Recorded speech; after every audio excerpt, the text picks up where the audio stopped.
the first calendar year I sold real estate, I made $13,000. Definitely not something that you would bring me on your podcast to talk to about. People would definitely not coach me or kind of hire me to coach them on specifically how to go about doing that. And they certainly wouldn't put me on a panel to be like, hey, how did you figure out a way to make just like at the poverty line of income in that particular profession? And the reason is because I had the right vehicle. I just didn't have the right understanding as to what this game actually is, which is a sales business. It's no different than selling books door to door, knives door to door, subscriptions over the phone. So once I got clear and an accurate assessment on what this profession actually is, I became aware that the money's not in the service, the money's in the selling of the service.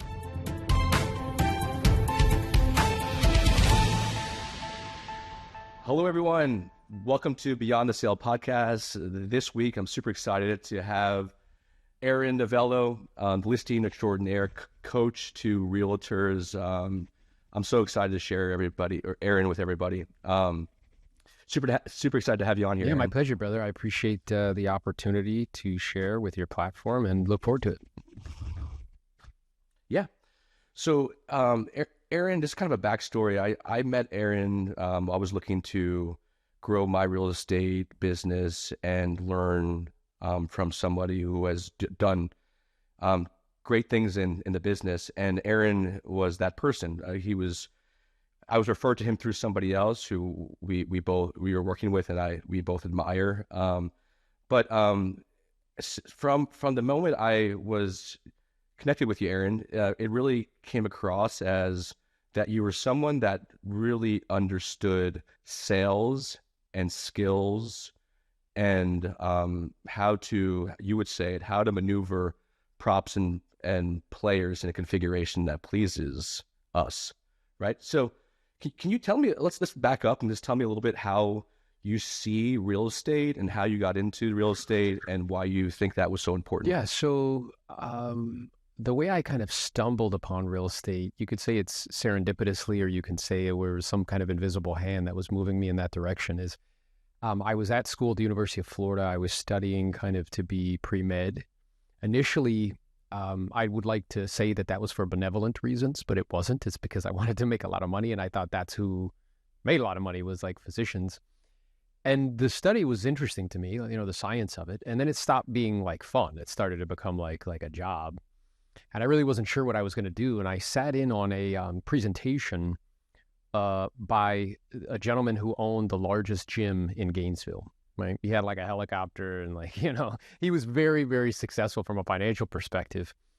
And he was giving a talk on the book, Think and Grow Rich. And there was actually this agent who was a very attractive woman that was an agent talking about selling real estate being a vehicle, right? For kind of raising lots of cash and having the capacity to do that. And I figured, well, yeah, maybe I should look into this real estate thing, right? So, and what's interesting, John, is when I would take these kind of personality profile tests, as far as them being able to determine or maybe tell you what field would really serve you best, I would try to will them to come back like a surgeon or something, because I would look at the list and see like, okay, who was the one who kind of made the most money? And invariably, every single time I would take him, it came back salesperson.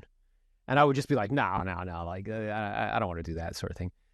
So that happened. And then I was also kind of reading lots of books. I came from a family of origin that were very kind and well-meaning, didn't really kind of financial illiterate, lived paycheck to paycheck. And I realized very quickly that was not the type of experience that I wanted to have for myself or people that were dependent on me.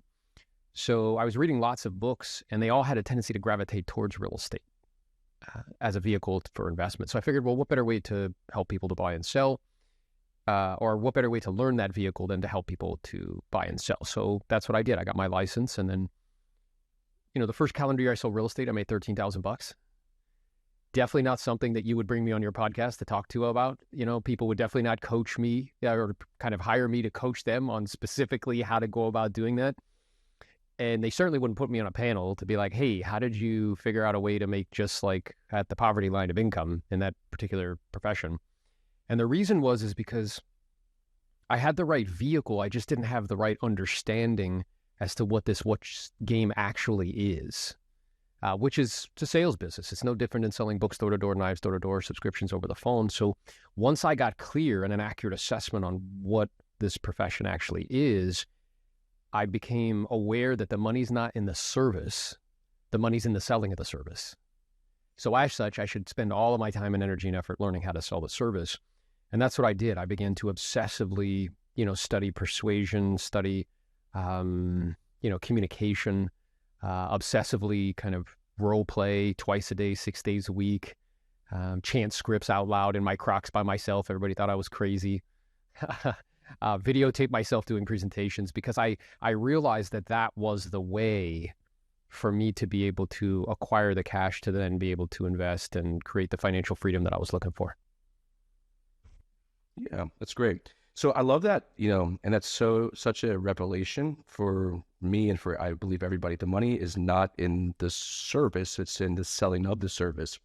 I say that to my real estate team as well. And a lot of agents come into this business and they want to help other people. And I think this is great to help other people. And I think that's great. And that mindset is great.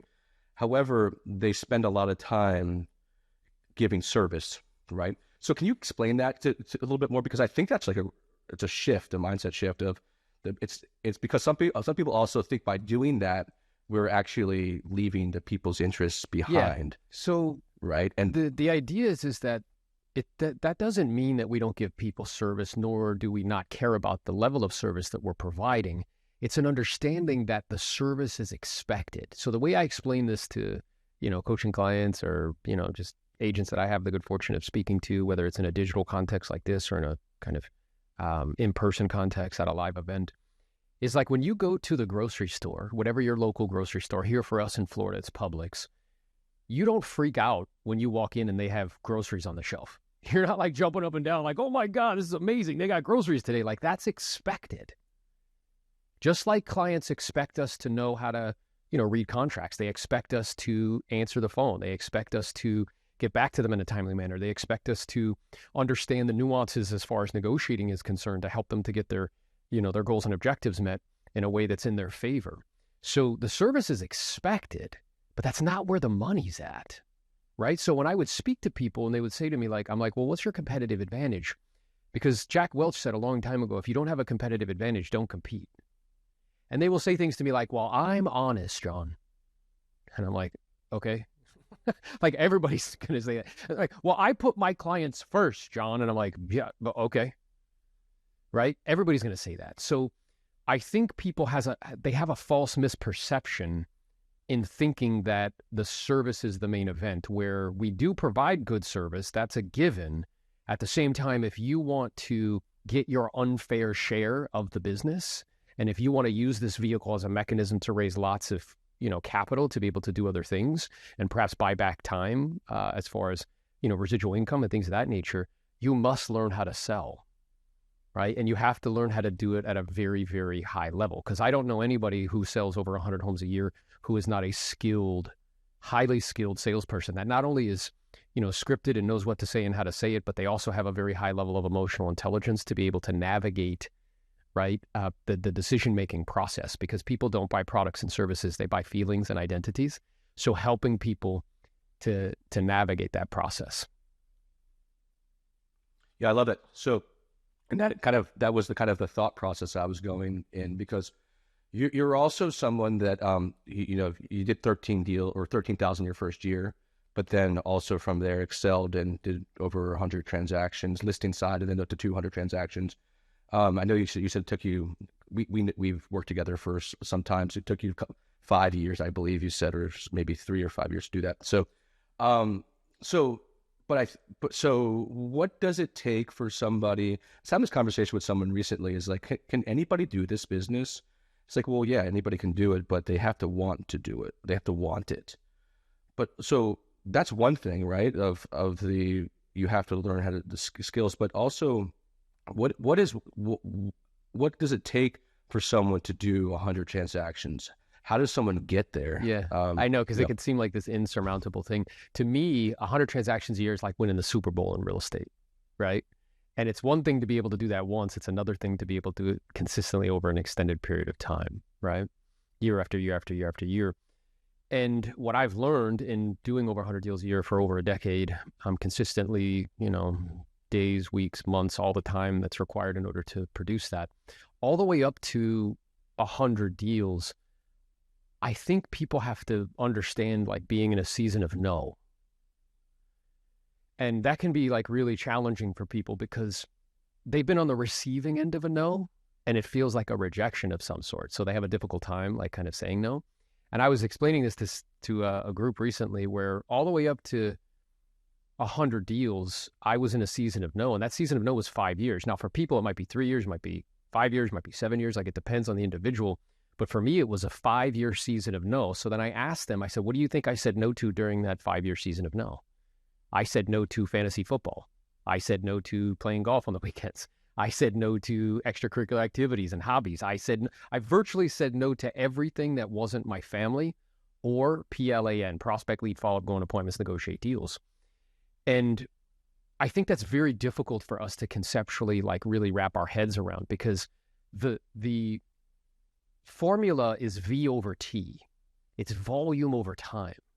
So everybody wants the 1% outcome, right? They want the 1% income. They want the 1% body. They want the 1% relationship. I think why people aren't able to produce it is because they drastically underestimate the volume of activity that's required over an extended period of time that some people might think is unreasonable, like an unreasonable period of time in order to produce the 1% outcome. So understanding that, that V over T formula, being in a season of no, that, I think people talk a lot about this idea of balance. And I just know in my experience, I think balance is a really cool concept. At the same time, if you want to produce the 1% outcome, more likely than not, during the rocky cutscene on your way up to the 1% outcome, there will be imbalance, right? There's kind of no way around that. And then having a very, very clear, like, why. And I think for some people that I have the good fortune of being in proximity to, their why is just it's just like a little shallow and there's not a lot of substance to it. It's really like about them or about proving to the world that like, look, I'm so cool by like, the type of, I don't know, watch should I have or house should I have or things of that nature, which it's not that there's necessarily anything bad with those things. They're just not strong enough fuel, right? To be able to kind of pull me, because there's a difference between pushing and pulling. Pushing, like, I don't know, it feels like a grind, but being pulled, it's kind of like somebody reaches in and like pulls you forward. That's something different. So I was just very clear, having grown up in an environment, which I know 65% of the people listening to this, that's their environment, because those are the statistics in the United States. 65% of Americans live paycheck to paycheck. That the reason why I was doing what I was doing and why I was willing to go through the mundane, kind of boring, repetitious middle was for my family. Like, I just wanted them to have a particular experience. I wanted them to be able to go to private schools. I wanted them to be able to have good medicine if they needed it. I wanted them to be able to have freedom, options, and choices that, when I was young, I had a lot of love in my life. That was great. But I watched the people around me not have freedoms, options, and choices. So I think those three things combined is like what will help you to take on something that seems kind of gargantuan or outside of you. That's great. We're amongst other people that are doing 100 transactions and more. And you kind of said to me before we did 100 transactions, you're also one of the things you say, you have to be, the balance is, it's hard to be balanced in this kind of pursuit. However, when we get to 100 transactions, there's no one there with like whistles and bells and champagne and just congratulating you for doing 100 transactions. So kind of having the why of somebody else or doing it for somebody else, it's somewhat shallow when we get there. I know that from that point on, it pushed you into going, I would almost say like even more inner, like more self-focused and working on, hey, look, this is not necessarily, this is an outwardly success and fulfillment, but this doesn't actually make me feel that much better. Actually, in a lot of ways, it's making me feel worse. And that's strange. And why is that happening? So I know that you had a pursuit of trying, and then from there, figuring out how, well, I want to have both the inner game and the outer game, as you say. So Why was that important to you? And then also, how has that helped you with your why, and even also become a better coach, a better leader, a better realtor? I think we have to be careful of who we become in pursuit of the thing that we think that we want. And I think the thing that we think that we want, once we get it, oftentimes is anticlimactic. I know you've done like endurance events and you've done Ironmans and I've done like triathlons. And one of the main things I pulled from that event, which is really interesting, there's actually a picture right next to me that's framed with me and my wife doing our first triathlon, and we're crossing the finish line and we're both happy. And everybody that's standing there, like kind of watching, they're looking in the other direction for who else is coming. Like nobody's. And I remember when we crossed the finish line after like 5 months of training and all this stuff, like literally like nothing really happened. It was very much so anticlimactic. That's been my experience up to 100. That was my experience in pursuing financial kind of freedom and independence. I'm aware, like once I hit a net worth of $1 million, like no balloons came down, like people didn't treat me nicer in the line at Starbucks, like nothing happened. You know what I'm saying? So I think that we can fall into this trap, and I know I certainly did, and it's an ongoing process for me where we can begin to believe like things like more money or more fame or more pleasure, if we could just get more of it, then we'll be like centered and at peace. When in fact, my experience was much like yours, which is when I went all the way up to 100 and I was operating under this kind of social collective kind of consciousness of this idea that, okay, success, we only really define it in one way culturally, which is financial success. So I was following that like meme. And what was interesting is on the way up externally, you would look at me from the outside and be like, wow, Aaron's like, he's young, he's producing really favorable outcomes, he's making meaningful amounts of money, he has a beautiful wife, beautiful children. But my experience internally was one that was wrought with anxiousness about continuing to be able to produce the outcomes, fear, worrying that I would lose the money, lose the skills, right? And that was not very enjoyable. So that seemed it didn't make sense to me, right? Because I was doing the thing that I was supposed to be doing, that culture tells me to do, but it wasn't kind of fulfilling. So then I would like to say I had this like, aha, like, awareness. No. So instead what I did is like, all right, I need to do more. Maybe the answer is just more. So then we went to 200 deals, and then I was like, it's still not there, right? So, and the money was good and all of that, but then, working 70, 80 hours a week and the friction that creates, with relationships and things of that nature. So, then I started to, there's a saying that says you'll find something. It's a law of finding. You'll find something when you look for it where it actually is, not where it isn't.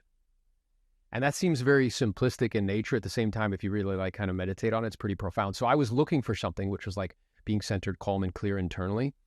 I was looking for it where it wasn't, which is an outside, props and players or money or, pleasure or whatever, right? So then that started this kind of inner trekking back to kind of, where it actually is, which is internally. And there have been many teachers throughout human history that have shared that. So the way that helps me is I don't think you can give somebody something that you don't possess.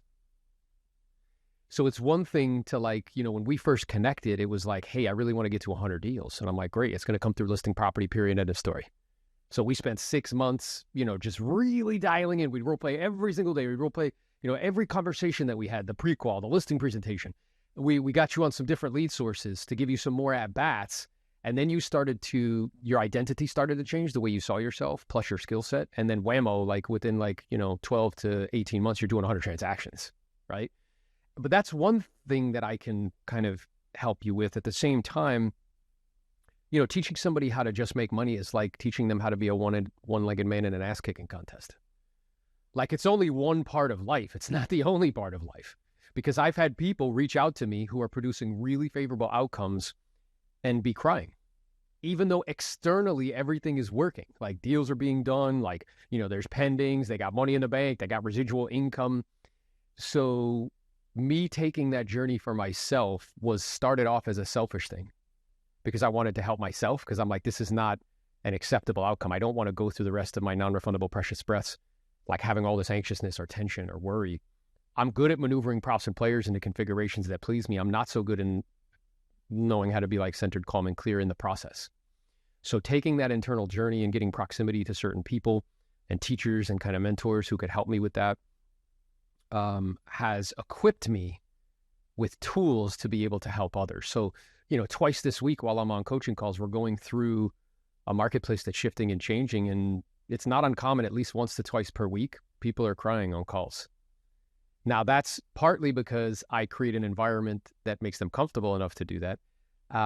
The other thing is like, if I only could say to them, well, John, you just got to get on the phone and make more calls. Like, I'm not actually like helping you. I'm not actually being of service. So it equips me with tools that I can use and that I know from direct experience are helpful to help them to kind of play that inner game, which in my experience is infinitely more challenging than the outer game. The outer game, if you learn certain kind of processes, certain procedures, you have the correct kind of mental maps, accurate assessments of reality, and you do that V over T, volume over time, like you will produce the outcome, right? It may take longer than you like. It may not happen as fast as you like or whatever. The inner game, though, is something entirely different. And what I find really interesting, John, is that people will spend 15 hours a day on the outer game and none on the inner game. And then they wonder, they're like, bro, I don't understand why I'm not like, I'm like, well, you spend all your time in one place, right? And you're not spending any of your time in another place. We did a lot of work, or I mean, a part of one of your classes on like just getting understanding communication and like what is communication, how to effectively communicate with somebody when something's coming up, and working on like, I remember after spending some time doing that, and I went on a listening course, I vividly remember it, and funny, I didn't get the listing. But I was able to just be direct with them and explain to them, hey, this is what I'm seeing, what is happening right now, and instead of letting that lie, just being open and communicating and noticing, hey, I'm just noticing this is what's happening right now, and it allowed that communication or that understanding of that technique. Sure, some of it that's somewhat sales, but understanding that. Was able for me to uncover and connect or have the environment that that it was for someone was understood that, hey, look, I cared about them.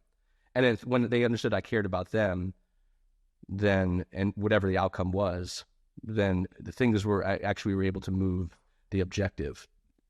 So anyway, so that's a kind of ode to you. But I remembered that just even so, we learned so much skills and training and listening presentation and prequal and all that stuff, and but then it got to mindset and understanding psychology within ourselves. Like you said, you have to possess it kind of in yourself before you can kind of effectively share it with somebody else.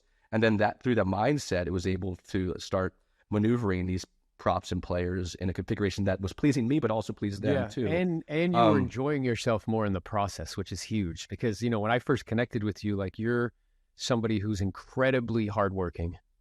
You're incredibly ambitious.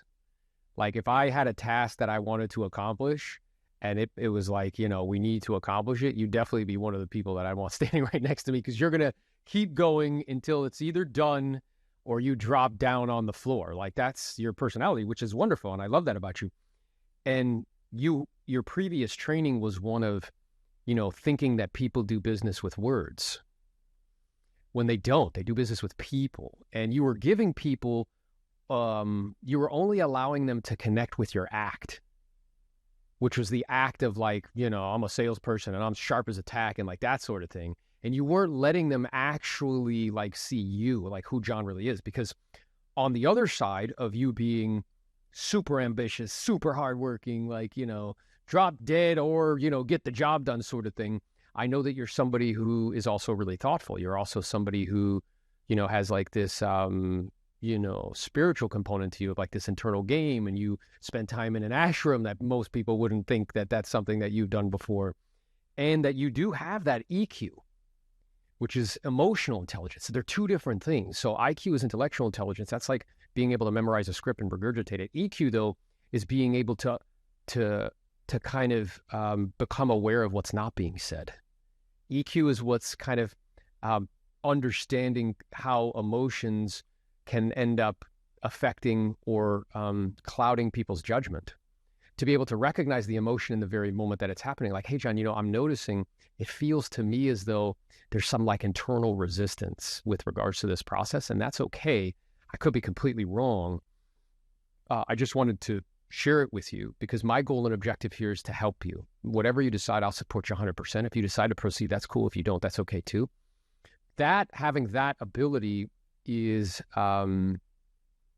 if you can combine the two, IQ and EQ, it becomes a superpower, right? Because not only are you very, very proficient with communication and being able to present things in a way that's clear and concise, that's easily digestible and understandable to others, you're also able to connect with them as a human being. And that's exceptionally powerful. And what happens is it ends up spilling over into all aspects, right? Because I remember when we started doing this work, I think you asked me something like, you're like, well, how's this going to help me make more money? And I'm like, well, it will help you to make more money. I promise you. What I'm also aware of, there's going to be all of these ancillary benefits, like how you communicate with your significant other, how you communicate with your children, like that are actually going to be more valuable. But yes, at the moment, it will help you make more money. I promise. Yeah, it's awesome. Yeah, and it's true. And then so would you suggest that it's someone starting or someone just like say, hey, this completely makes sense. So it's really understanding scripts, process, that sort of thing. Then this EQ kind of IQ happens, then EQ comes after that. Is that kind of the process? Yes. And I think what happens though is most people stop at IQ, because the truth is that most I think some of the most influential voices in our industry who are kind of guiding people don't really talk about it, right? So they emphasize like verbatim, they emphasize the words as though the words are some magical concoction that like if you sprinkle them over people like whammo, stuff's going to happen. And people don't realize that, again, clients don't do business with scripts, they do business with people. So I don't want people to hear me wrong. I'm not saying that that's not important. It's very important, to know what to say and how to say it, to be able to be in a room, let's say, of 200 of your peers, and they throw things at you and you can handle them with ease and calm and clarity. And the only way you're going to get that is through repetition, because repetition is the mother of learning and the father of action, which makes it the architect of accomplishment, right? That's the only way you're going to get it. And then at the same time, understanding that that's like going to high school. It's not it, right? I think people stop there and imagine that it's it. And then they'll say things like, well, John, like that's not verbatim. I'm like, bro, you're missing the fucking point here. Like you're getting stuck on something and you're convincing yourself. You're becoming like convicted in you being right. That's not about like growth. That's about like, again, trying to prove something to somebody else, or it's about being right. It's not about like learning and evolving. So understanding that that's like grade school. That's like entry to the game. Then if you want to continue to evolve as a presenter, because that's what I really view this as presenting. Like right now we're presenting kind of me and you together. That's one to many to however many people are going to listen. Sitting in a living room with somebody is one to one. If I go do a presentation and there's 200 people in the room, that's one to many. If I'm doing a live stream, that's a presentation. So if I want to really hone the craft of presenting and treat it like somebody learning to master the violin, because I believe that it's an art, just like, knowing how to play a musical instrument is an art, then I have to understand that there's more layers to it. There's more to go, like there's more to grow. And that's kind of the evolution that happened for me, where I obsessively studied scripts, role played twice a day, 6 days a week, hand wrote out listing presentations, sought out the best kind of, people across the country that were really, really skilled and role played with them, even though I was doing way less transactions than they were. And then the next evolution came with the EQ stuff and learning how to infuse that into the conversation, right? Because that makes me more well-rounded as a communicator and as a presenter. That makes sense, right? So someone who's like a virtuoso in violin, like they're going to learn the same technique as everybody else. But it comes to a point where it's like the emphasis and how you play that violin is going to be what takes you to like the next level, or like it's the art it's so of like what. 100%. So like I have 3 coaches in my life right now, one for my business, one for kind of social media, and one for my body. And the guy that's for the body, I mean, he's the top of what he does. And I take these form videos where I'll hit record and he'll watch me do a movement. And then he'll send it back with arrows like move this way, lean this way, put your thumbs this way. And it's shit that me and you, I don't know, like I would never know that, bro, unless I had somebody who's a master watching me do it. And I was explaining to a group recently because I showed them one of these videos. I'm like, how is that any different than me hearing you present something to me? And as you start to go, I'm like, wait, stop. What you did just there, here's what I would propose or recommend that you do it. It's really the same thing. So for those people that are out there that are looking to really kind of master that craft, and I believe if you learn this skill, okay, with technology and with kind of social and there being more distance, between us, I think we're the most connected society, like in human history. I also think we're the most starved for connection society, right? So the soft skill of knowing how to communicate, the soft skill of knowing how to present, the soft skill of knowing how to constructively work through conflict, that's going to become and is already becoming increasingly more valuable, right, to the marketplace. And if you take the time, if you wanted to master something back in the day, you'd have to get proximity to a master and you'd have to give them 7 years of your life as an apprenticeship. You literally have to sign a contract for 7 years to give your life to that individual for them to teach you their particular skill set, because then you would be a reflection of them out in the marketplace. Because it was like, oh, this is John who was trained by blah, right? So if you understand that and you go down this road of mastery of this particular skill, what I would propose or suggest is, whether it's me or you or whoever, get proximity to somebody who has a demonstrated ability of the particular skill that you want, and they have used it to produce a very favorable outcome over an extended period of time.